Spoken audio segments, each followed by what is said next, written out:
Seja muito bem-vindo à nossa Escola Bíblica Online. Este vídeo é sobre a revista Diálogo e Ação, que é destinado ao público adolescente das nossas igrejas batistas. A lição que eu estou apresentando é de número 5. Vamos falar sobre o pecado traz consequências.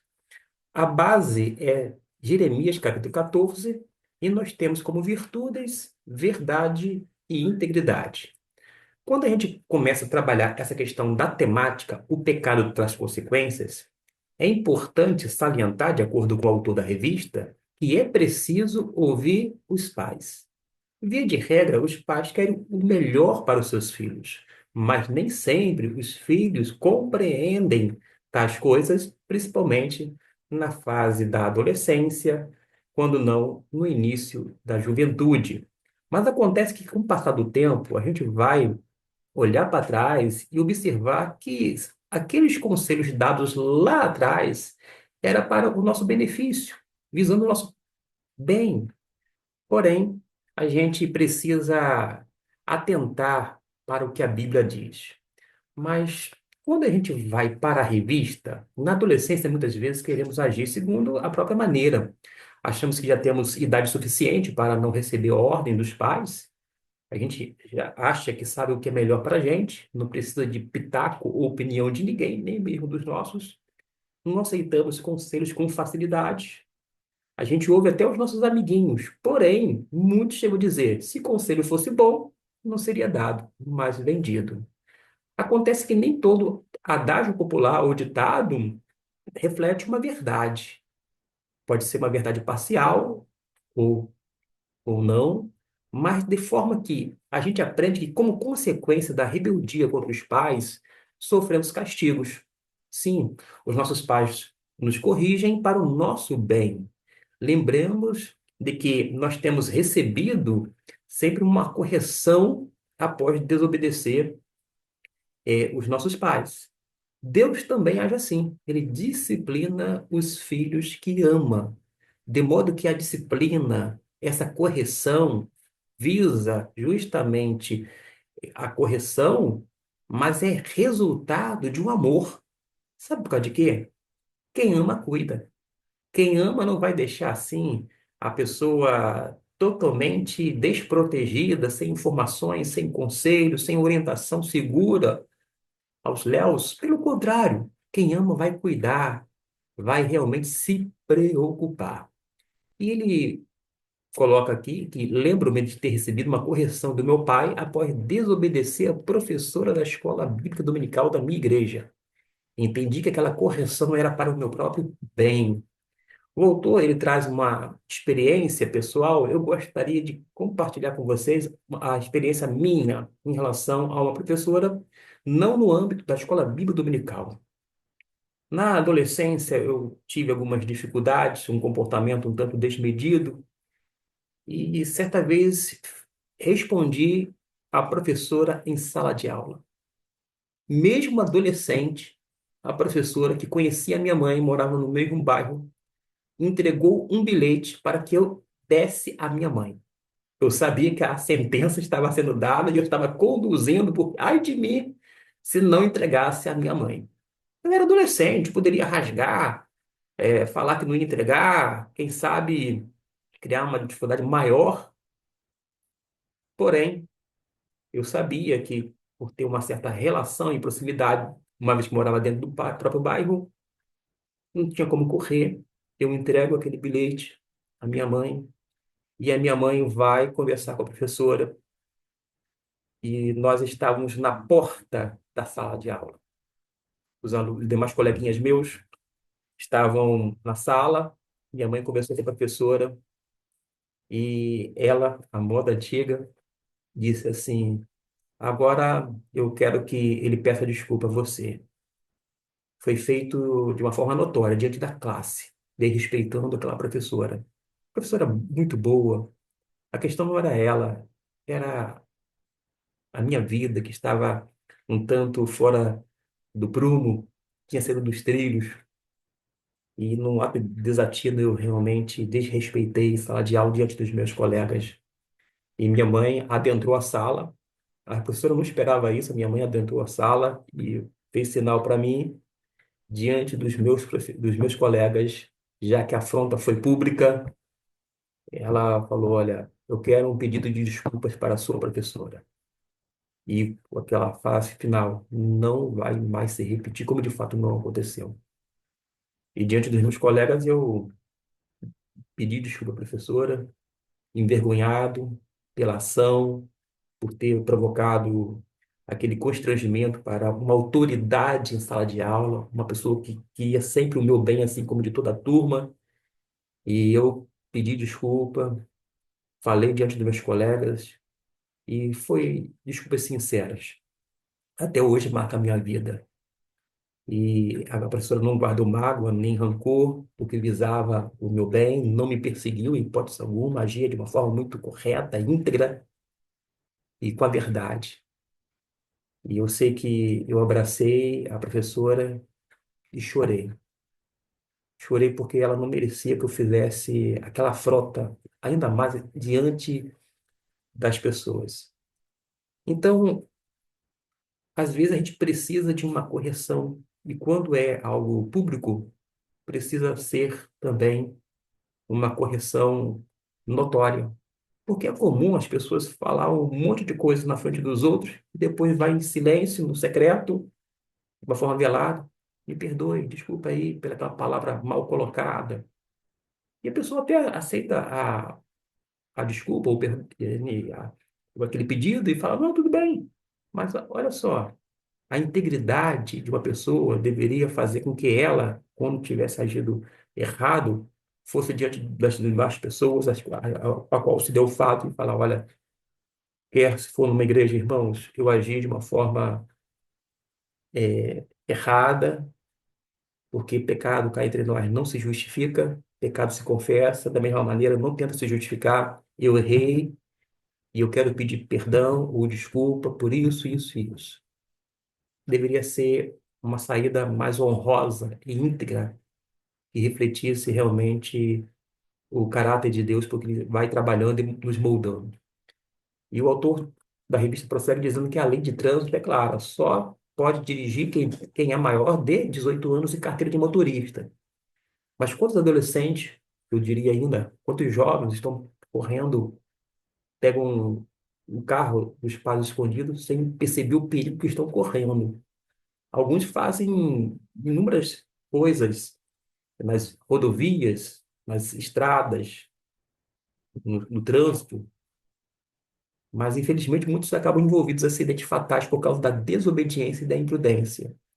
Acidentes fatais e leva, quando não a óbito, não a si mesmo, mas a outrem, e ainda colocando em risco a integridade de outras pessoas. E é necessário, por isso, ouvir os conselhos dos pais. Que eles são mais velhos, têm mais experiência, mais vivência, já passaram pela adolescência. Acredite, eu já passei pela adolescência, ó, há um tempão. Este ano, se Deus assim me permitir, eu farei 50 anos, meio século, mas já passei, já vivenciei, e é exatamente eu entendo que os pais sabem o que os filhos precisam ouvir. Ouvir os pais é uma atitude de sabedoria, de respeito ao que Deus estabeleceu. Os nossos pais são autoridades dentro do nosso lar. Logicamente que eles devem ser exemplos para nossas vidas. Nós temos que realmente acatar aquilo que Deus nos diz. E a Bíblia Sagrada também é uma regra, é algo que tem que ser seguido. E a gente fará uso da sabedoria e reverência à palavra de Deus por entender que contém uma mensagem amorosa, cuidadora, protetiva, orientadora para as nossas vidas. Nós precisamos, meus irmãos, sem dúvida alguma, trabalhar isto na nossa mente e também no nosso coração. Com base em Jeremias 14, vamos falar agora sobre o primeiro tópico, que fala sobre o povo de Judá não ouviu o Senhor. O que aconteceu? Quando a gente lê o capítulo 14, vamos ver que muitos filhos desobedecem aos pais, mas o povo de Judá, que é o reino do sul, também desobedeceu ao Senhor. Deus havia estabelecido aliança com o seu povo, depois há uma divisão, reino do norte e reino do sul. O reino de Judá é o do sul, E é justamente um reino pertencente ao povo de Deus que se desvia, desobedece ao Senhor. E cada um fazia o que queria, andava por caminhos errados. Quer ver um exemplo? No capítulo 14, eu estou utilizando a versão Almeida século XXI, capítulo 14, versículo de número 7, diz assim: Visto que nossos pecados nos acusam, agem por causa do teu nome, ó Senhor, porque as nossas rebeldias são muitas. Temos pecado contra ti. Note que Jeremias, ao escrever, ele não fazia parte daquela ação pecaminosa, ele não tinha desviado, ele se mantinha íntegro, ele estava pegado à verdade, mas ele inclui a si mesmo. Ele não diz, eles pecaram e têm pecado demasiadamente, mas ele fala, nós pecamos, nós temos pecado. Da mesma forma, é a igreja. Não é a igreja que está errando. Nós, como membros do corpo de Cristo, nós muitas vezes cometemos erros, falhas. Nós. Não são eles, não são alguns irmãos. Nós erramos muitas vezes. E a gente precisa reconhecer que havia muitas rebeldias naquele período. Da mesma maneira, existem rebeldias nos dias atuais. Quantas pessoas ignoram completamente a orientação divina para a sua vida, quer particular ou de uma forma geral, para a igreja como povo de Deus? E vamos ver que eles confessam que suas maldades testificavam contra si mesmos. Por causa disso, o Senhor faria o quê? Enviaria uma seca tão grande sobre a terra. E do versículo 3 até o 6 é descrito que não encontraria água nas cisternas, o solo estaria ressecado pela falta de chuva. Diz assim: os nobres mandam seus servos buscar água, estes vão às cisternas e não acham água. Voltam com seus cântaros vazios, ficam frustrados e decepcionados e cobrem a cabeça. Já os lavradores, agricultores, ficam frustrados e cobrem a cabeça porque o solo está ressecado pela falta de chuva na terra. Versículo 5: pois até a corça no campo abandona sua cria recém-nascida, porque não há capim. E o verso 6: e os jumentos selvagens ficam nas colinas farejando o vento como os chacais, mas os seus olhos enfraquecem porque não há capim. Não havia chuva, só havia seca, não havia pastagem, nem para os animais, os filhotes. É um cenário triste, é um cenário de desolação. Quando adolescente, me deparei com várias imagens da região do Nordeste, aquela área chamada sertão, a terra rachada, a seca. E muitas vezes a gente se depara com cenas semelhantes a esta, mas de desolação espiritual. Não há, não há vida, há assim uma secura. As pessoas estão realmente ficando no estado de definhação, mas se definhando cada vez mais e mais porque não segue a palavra de Deus, não se alimenta da mesma. Tudo isso por conta da desobediência. É o resultado direto. Lembra que a temática fala sobre as consequências? É o resultado direto das consequências. As pessoas fazem as escolhas, mas não escolhem as consequências. E dentro disto, eles haviam se afastado de Deus, ignorando suas ordens, e agora colhiam o fruto amargo das suas escolhas. Um outro assunto a tratar é sobre a consequência de não ouvir o Senhor. O texto bíblico vai falar de não ouvir o Senhor, ou seja, de clamor, de luto, confusão, depressão. E essas eram as consequências do pecado do povo. O luto aqui representa uma tristeza profunda, é dor, é sofrimento. Geralmente está ligado a essa grande perda. Judá, como reino do sul, por parte do povo de Deus, o povo de Deus, havia perdido muito, havia perdido a comunhão com Deus, tinha dado as costas para as orientações divinas, só fazia as coisas que eram ruins mais aos olhos do Senhor e que só traziam situações complicadas para si mesmo. De modo, meus irmãos, que eles agora conviviam com a seca. Os animais não tinham o que comer, como a gente observou através da leitura do versículo 3 até o 6. O povo estava decepcionado e desesperado, batia um pavor, porque faltava o essencial, a água.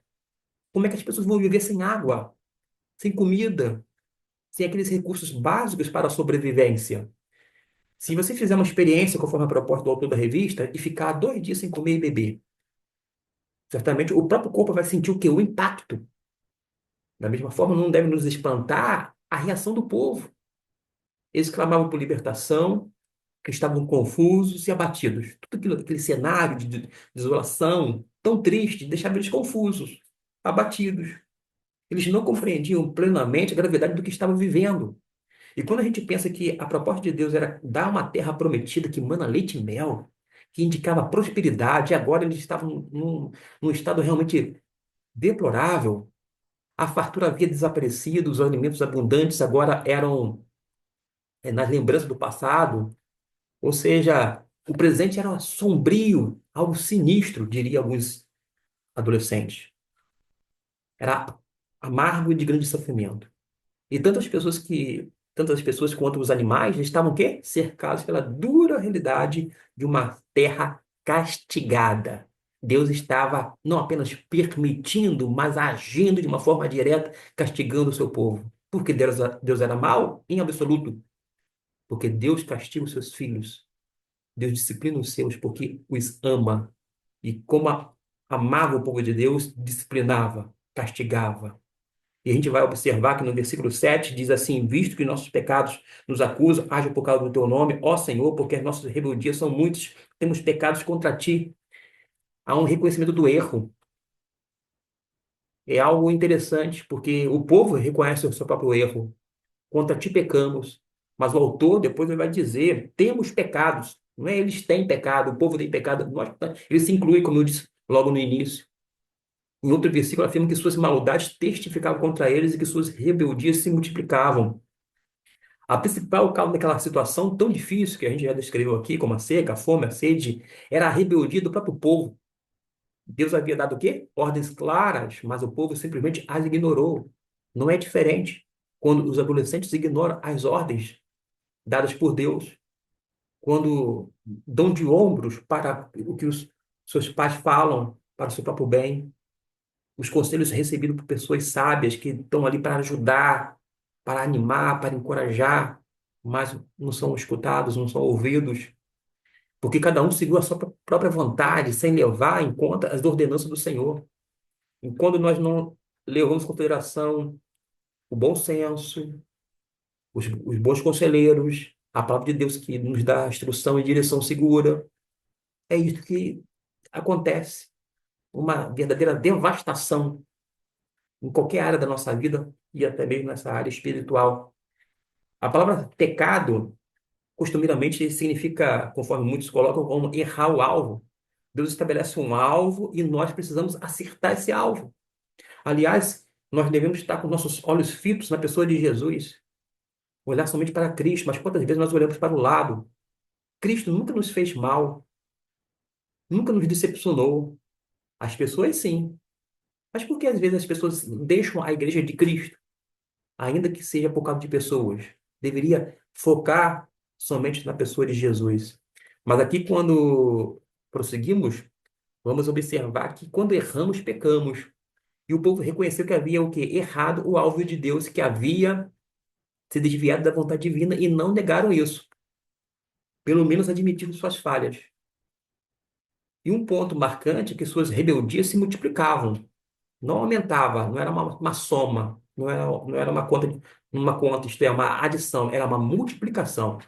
Era uma bola de neve que estava surgindo e cada vez se tornando maior, porque um pecado puxava o outro. O autor aqui fala que um abismo chama outro abismo. Assim, houve ainda, né, um reconhecimento. Eles entenderam a gravidade da sua situação e esse é sempre o primeiro passo para a restauração.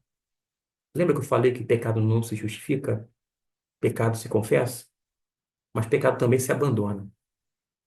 A conclusão, meus irmãos, é que deixar claro que o pecado, de todas as maneiras e formas, traz punição. Deus age de uma forma direta e ele castiga o seu povo. Ele é justo. Não fará justiça ao justo juiz? O rebelde não fica sem castigo. Da mesma forma acontece em casa. Quando desobedecendo nossos pais, eles nos disciplinam. Existem pais que não querem disciplinar os seus filhos, muito mais do que criar filhos mimados. Criam pessoas que não respeitam a autoridade dentro do seu próprio lar, uma referência aos seus pais, não respeitam as autoridades eclesiásticas, os irmãos em Cristo, não respeitam as pessoas na sociedade, não respeitam os professores, não tem respeito pelas autoridades constituídas pelo nosso Estado. São pessoas realmente rebeldes, pessoas que afrontam todo tipo de autoridade. Mas o autor fala que ele gosta da palavra disciplina, pois ela vem de discípulo. Disciplina vem de discípulo. E o que é um discípulo? É alguém que aprende, um aprendiz, é um seguidor. E nos tempos de Jesus, os discípulos eram aqueles que andavam com ele, obedecendo os seus ensinamentos. Mas para obedecer os ensinamentos de Jesus, é preciso o quê? Conhecê-los. Você precisa ler os evangelhos. Você precisa ter ciência do evangelho de Deus. Porque o evangelho de Deus é o poder dele para todo aquele que crê. É um poder transformador, vivificador. E nós vamos observar que, nos tempos de Jesus, os discípulos eram aqueles que andavam com ele, obedecendo os seus ensinamentos. E o verdadeiro discípulo vai gostar de aprender, ou ele ouve para colocar em prática. Não é para fazer um depósito de conhecimento, de informações, é para internalizar a palavra de Deus, para colocar em prática. Quando ele assimila, ele realmente faz tudo conforme Deus quer, segundo a orientação divina, sobretudo, mas para o seu próprio bem-estar. A disciplina, embora doa no primeiro momento, ninguém gosta de ser disciplinado, ninguém gosta de ser corrigido, ninguém gosta de ser orientado, muitas vezes, ninguém gosta de ser aconselhado, porque se acha autossuficiente de repente, mas é para o nosso próprio bem. Ela nos faz refletir, lembrar do que fizemos e corrigir o quê? A nossa rota. Aí, quando a gente cai em si, se dá conta, a gente vai entender que a disciplina nos leva ao crescimento. Crescemos como seres humanos, como pessoas. E pense no povo de Judá, o Reino do Sul. Passaram por grandes sofrimentos, sem água, sem alimento, vivendo as consequências da desobediência. Tudo tinha sido um propósito fazer o caminho certo e amadurecer espiritualmente. A gente aprende, meus irmãos, que toda desobediência tem consequência. Se a gente reportar lá atrás, quando Adão e Eva desobedeceram a Deus, foram expulsos do paraíso e Deus os expulsou para salvaguardar. Não foi um ato de desatino da parte de Deus. Foi para proteger, porque eles não poderiam mais continuar ali no Jardim do Éden. Desde então, toda a humanidade carrega as marcas do pecado original. Por isso é necessário o quê? Obedecer e começar essa obediência dentro de casa. Consequentemente, teremos uma obediência na igreja, sendo obedientes aos nossos guias espirituais, pessoas de Deus que são colocadas na nossa vida para ser bênção e nos instruir, nos orientar mediante a sua palavra. Vamos obedecer aos nossos pais sempre. Quando andamos corretamente, evitamos o castigo. Mas se desobedecermos, seremos corrigidos. Isso é prova do amor dos nossos pais e de Deus. Pensemos nisso e andemos de forma correta, com humildade e temor ao Senhor. Tem algo para a gente pensar. O que Deus quer lhe ensinar com esta lição? Vamos fazer a leitura para guardar no coração. Esconder a palavra de Deus no nosso coração para não pecar contra ele. E diz assim o versículo 10 de Jeremias 14. Assim diz o Senhor acerca deste povo: eles gostam de vaguear e não detêm os seus pés, por isso o Senhor não os aceita, mas agora se lembrará de suas iniquidades e castigará os seus pecados. A gente tem um povo que andou distante de Deus, mas graças ao bom Deus, por causa do seu amor, da sua misericórdia e dessa disciplina, fez com que eles se arrependessem e pudessem, enfim, ter a oportunidade de mudar de direção, de rota. O arrependimento verdadeiro, meus irmãos, não é somente pedir desculpas, é mudar de direção. Arrependimento não é chorar pelo erro, é abandonar o erro. A gente precisa entender que não podemos subestimar pecados pequenos, porque eles produzem grandes secas espirituais. Esta é a lição de número 5 da revista Diálogo e Ação, destinada aos adolescentes. Se você gostou, se você é professor de escola bíblica dominical, deseja mais conteúdo de outras lições deste primeiro trimestre, entre em contato conosco. Tem alguma dúvida? pode fazer para a gente dirimir em tempo hábil, pode fazer alguma pergunta, pode, enfim, dar sugestão de melhorar e, quem sabe, contribuir ainda mais através da divulgação por meio desse canal de reflexão teológica chamado Cantinho Teológico, que visa, entre outras coisas, focar na área da escola bíblica dominical. Deus abençoe os nossos adolescentes, ciente de que os nossos adolescentes não são aborrecentes, são adolescentes, precisam ser respeitados. Já ouvi um monte de vezes pessoas falando que os nossos adolescentes eram aborrecentes. Não o são. Nós temos que cuidá-los. Nós não podemos rotular eles. Nós temos que amá-los, acolher e, sobretudo, orientá-los, aconselhar de uma maneira correta e, sobretudo, bíblica. Que Deus nos abençoe rica e abundantemente a nossa vida.